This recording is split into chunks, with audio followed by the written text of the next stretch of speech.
I believe everyone has a story to tell. And I believe everyone deserves a little pampering. Welcome to Mannies with Grannies.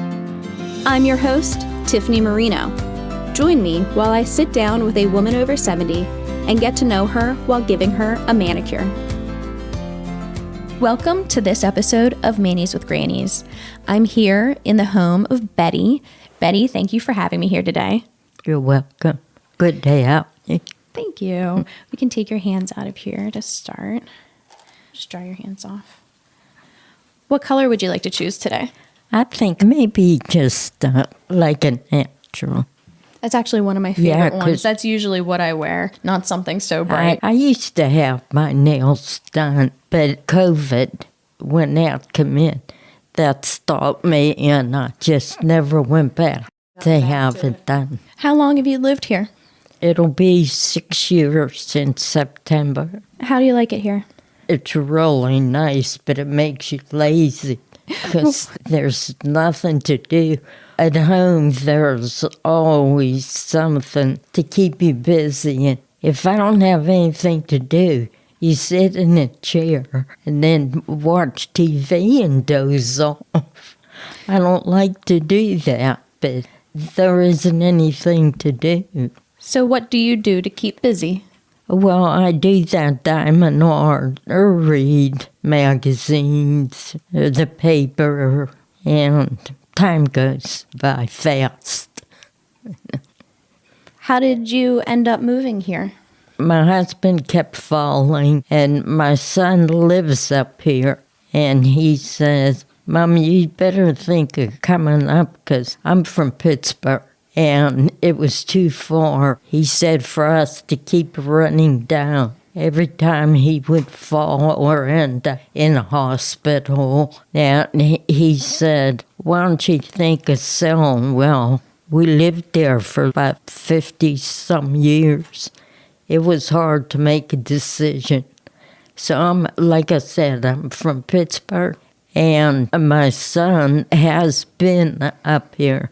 So it was a hard decision, but now all of us, when we get together here with the women, we talk about what would we do if we were back home, because you just can't do all that, the yard work and all. I did have help with that, and I said, yeah, we all miss our homes, but we wouldn't be able to do it now.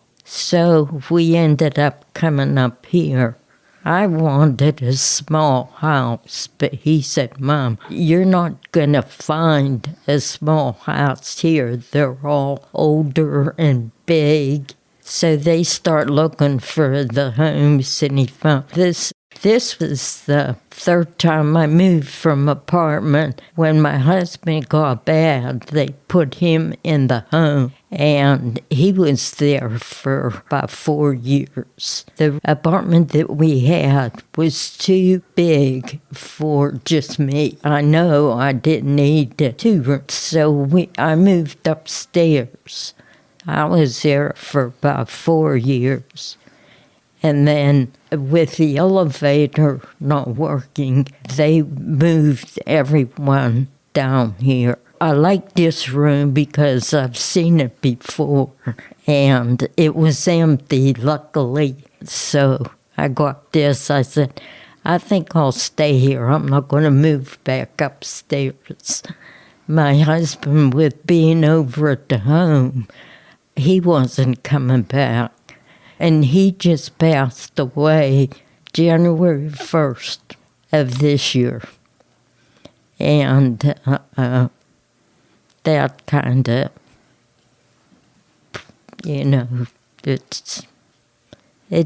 I was always running over there or getting him what he needed.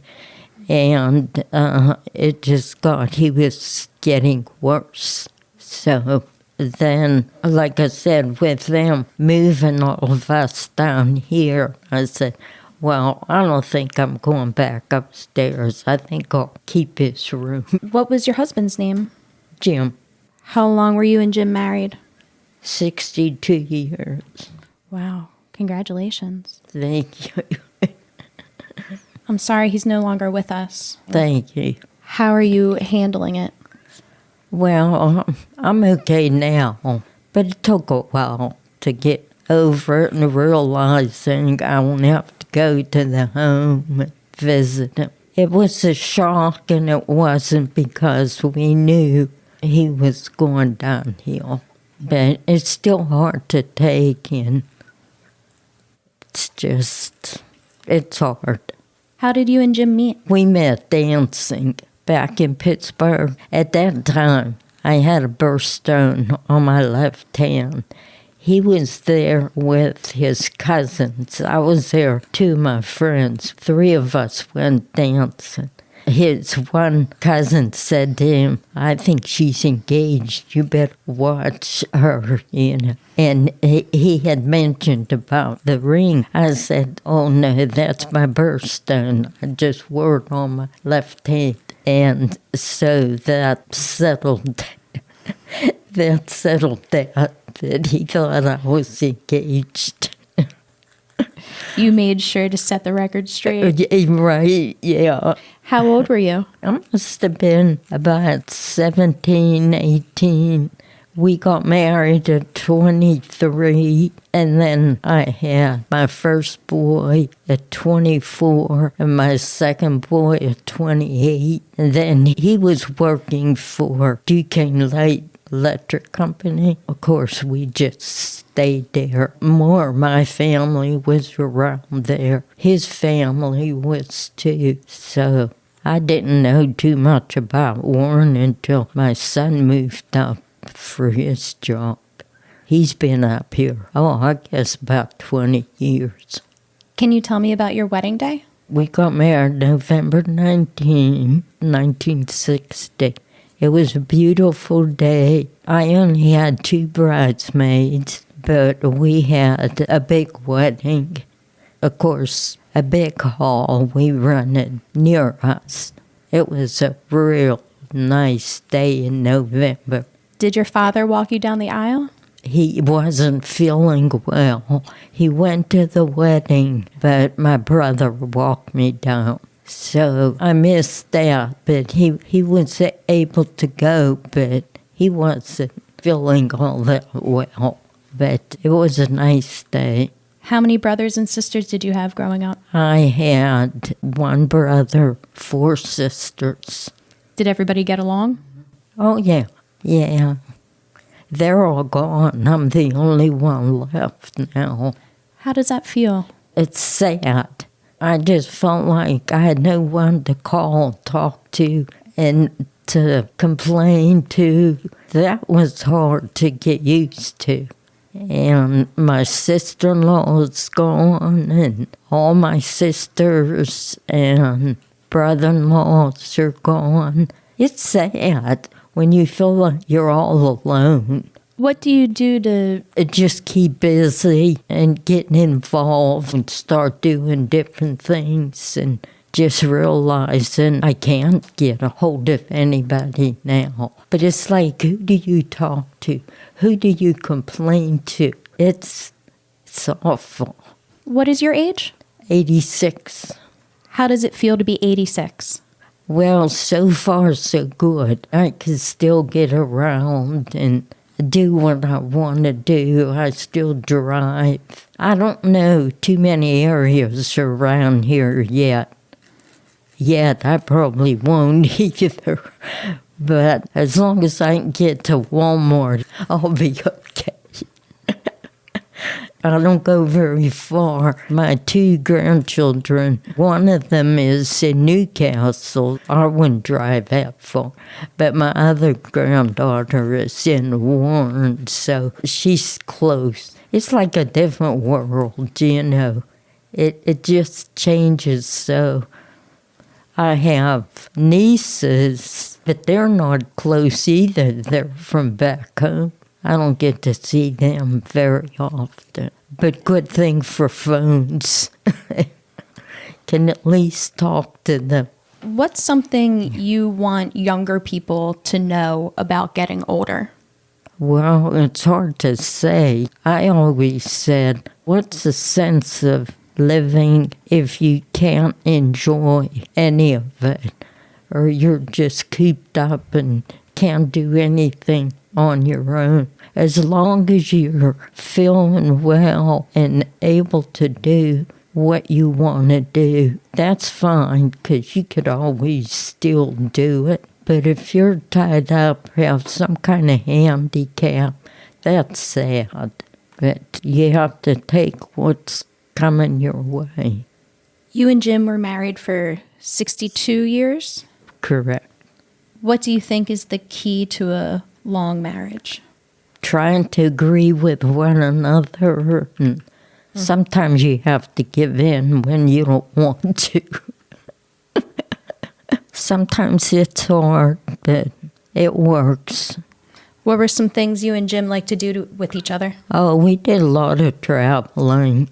Took a number of cruises and vacationed, different places. We enjoyed that and glad we did. In fact, even when we came up here, he always said, "Where do you want to go for a vacation?" I said, "Well, we can't really now." He was in a wheelchair. I couldn't handle the wheelchair, but I did for a while. And that was good because we could still go shopping and that. But then it got to where he was in the scooter and it was getting hard for me to handle it in and out of the car. And I said, "I don't know, Jim, it's getting hard for us to do this because we're not getting younger and it's harder to handle a scooter." So that kind of stopped us from going. And then when we were up here and he was at the home, he was basically in a wheelchair. And I said, "It's hard. I can't handle the wheelchair, putting it in and out of the car. I just couldn't handle it." So we had to stop it. To him, he still wanted to go, but couldn't. Was that tough for you? Yeah, it was. We did still go shopping and visiting the relative, and it just got to where I couldn't do it. And then we came up here, so that's like about a 3-hour drive going back home. When the two of you decided to sell your home in Pittsburgh, Yeah. how did you come to that decision together? The kids basically talked us into, "Mom, you have to do that because you can't take care of the house yourself, and Dad can't do anything now." They said, "You ought to just start thinking about making that big decision." It was hard to do, but you just had to do it. There was no other choice. What was it like packing up your home? Oh gosh, the kids. I went after we came up here. Jim didn't go back. I went back twice.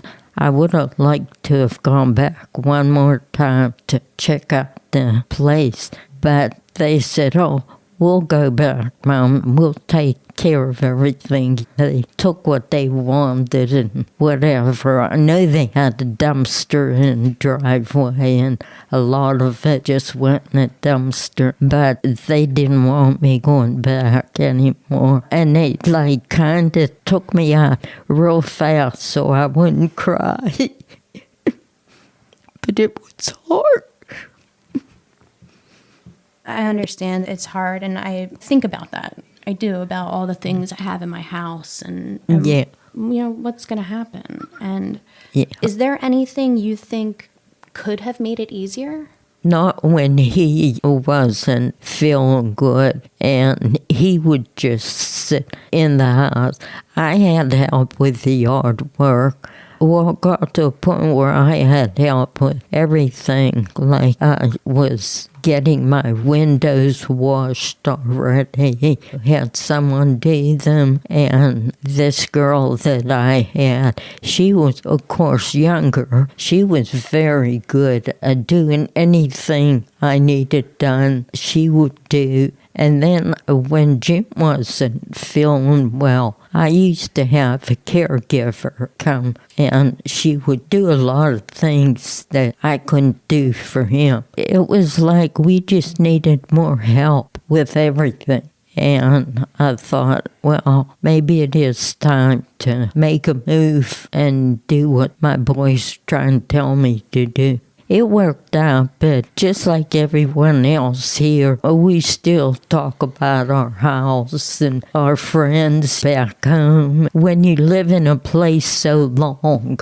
that's all you think about. When Jim passed, we had the funeral back in Pittsburgh because we made the arrangements when we were still living there. My son said, Mom, I'll take you around where we live so you can see the place. Oh my goodness, that street we lived on, it was unbelievable. We couldn't even get down. They had cars in the driveways parked on the road. I said, if they need an ambulance down here, or even a moving truck, or any kind of big truck, I don't know how they got down that street. I said, I don't think I'd want to live here now. My son said, I don't think I would either, Mom. It really changed. It was such a nice neighborhood, but boy, did it change. Tell me about your kids. I only had 2 boys. They both graduated, went to college, and graduated from college. My first son went to Penn State, and my other son went to Teal. My one son is a president of Elwood Forge, and my other son is a lead writer near Philadelphia. His wife just passed away, but he had 3 boys. So they keep him busy, and I'm glad they're close by him. That keeps him busy and things to do and help him out. Do you ever stop worrying about your kids? Oh, you never do. They're always your kids, you know. They're never grown up. Like Jim, he's from near Philadelphia, and I still always say, make sure you call me when you get home. You still worry about it. They're still your kids. Yeah. I don't care how old they are. My one son's getting to retire, and he said, I'm retiring, Mom. And it's not funny. It's kind of hard to believe you're listening to your sons talking about retiring. He made up his mind. He said, I'll retire in September. Oh my goodness, I didn't think I'd live to that day when your son's retiring. How does that feel? Oh, it's kind of like a shock that he'll be finished working. It's so different. They're 4 years apart. Mike said, well, I'm 4 years younger than Jim. I think I'll work 5 more years and then I'll retire. It was funny listening to them talk about that. Can you share any fun stories from when they were growing up? Jim had a couple good head bumps when he was bike riding. We lived on a hill, and his brakes left loose. He didn't have brakes, and he ran into this fire plug on our street. The neighbor, of course, I didn't know it, but the neighbor came down. He said, I think Jim got hurt pretty bad, and he brought him down. Well, he had trouble. They kept him in hospital for a while. He got out of it, but he had trouble with it because he hit the fire plug with his head. When the neighbor brought him down, he said, I think we should take him for x-rays and that. He had a big fall. We did. They couldn't find anything except he hit his head really bad. But it was after that, it seemed like when he got hurt, it was with his head. he bumped it or hit something. We doctored with him quite a while. And after he got married, he was having episodes like he'd pass out. And finally, one of the doctors he went to here told him he had a lump. Well, of course, they didn't know what it was. He ended up having surgery. It was fine. Oh, God. That was something to go through. Wondering, is it okay? Is it cancer? Luckily, he came through. He was fine after that. But I think that all came from that episode that he had. Oh, that was tough getting through until we know for sure everything was okay. Would you like a nail sticker? Yeah. Oh, boy, yeah. A lot of things to pick from. Has to be small. Yeah. With this one, I think this one might fit on. Yeah, you think it Maybe on this fit. nail here? Like that guy. On that, huh? Yeah, I think You so. think we can try it fit'll Yeah, we can fit. try it. Do you have any goals for the rest of your life? Not really. Just so I could stay healthy and do what I could do right now. Be able to go and do what I want to do, which isn't much now. But just to have my health. Oh, that's cute. Oh, that's pretty. Put one on the other hand. Anything else you want to talk about? My grandkids, they always make the day when I see them. The one from about 2 hours from here, I don't see too much of them. But my other great-granddaughter is here in Warren, so I see her a little more. And they're just so sweet. They make your day. She'll be 2 in December. I have 3 great-grandchildren. How does it feel to be a great-grandmother? Oh, it's great. They could hardly wait to tell me when she was pregnant, and I just jumped up. I kept saying, I hope I'm a great-grandmother before I pass. And sure enough, both of them made me. My son has 3 boys, but there's no children yet. I thought, well, I got 2 boys and a girl. They're just so much fun even to be around. Now I can't do too much, but it's so fun to just sit and watch them. It's just amazing, I guess, in a way, to know I can't do what I did before. I'm afraid to handle, especially the baby. I don't trust myself. I don't have that power to hold myself. In fact, a couple times that I was holding the boy at the time, he was only maybe 2, maybe not even, maybe 1 probably. He was small. But luckily my granddaughter was with me. I said, Jackie, take him, because I felt like I was going to fall over. Yeah, they can really wiggle at that age. Yeah, and the same with the granddaughter. When she was born, I held her. But later, I said, I just don't trust myself. I'm afraid I'll drop them.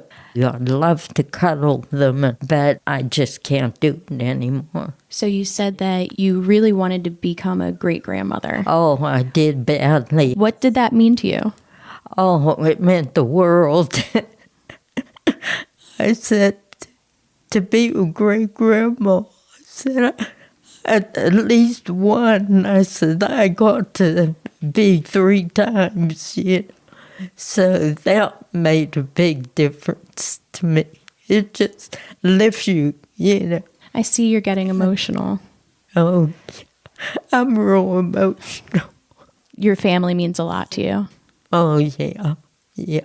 Is there anything that's surprised you about getting older? Yeah, about how you change. You think you're always going to feel the same, and age really doesn't have that much effect to you, but it does. I mean, thank God I'm okay that I could still enjoy it, but I know we always talk about it. If you can't enjoy your life, what's the sense of living? Which is true. I mean, I wouldn't want to just sit in a wheelchair and not know what's going around you. And that kind of makes you think about that, what's in store. So far, so good. I just want to go fast. If and when I go, I shouldn't say if, when I go, I just want to go fast. But no one knows. You don't know what you have to go through. Well, we are at the end of our manicure, and this was a really nice conversation. Oh, I wanted to ask you about your rings. Can you tell me about the rings you're wearing? These are my rings that we got married with. This is my husband's ring, and this was my mother-in-law's. She knows that I like jewelry and things, and she always told me she got this made in California. She said, you can have this, Betty, when I'm gone. And now you get to wear it. She gave it to me. Were you close with your mother-in-law? She always used to come to our place, back in Pittsburgh. Yeah. That's beautiful. Very nice. I loved it. She knew I liked it. That's so beautiful. Thank you. Betty, thank you so much for having me here. Thank you so much. This was such a nice fun. conversation. It was so nice meeting you and getting to know you. It was nice meeting you too. Thank you very much. Did you enjoy it?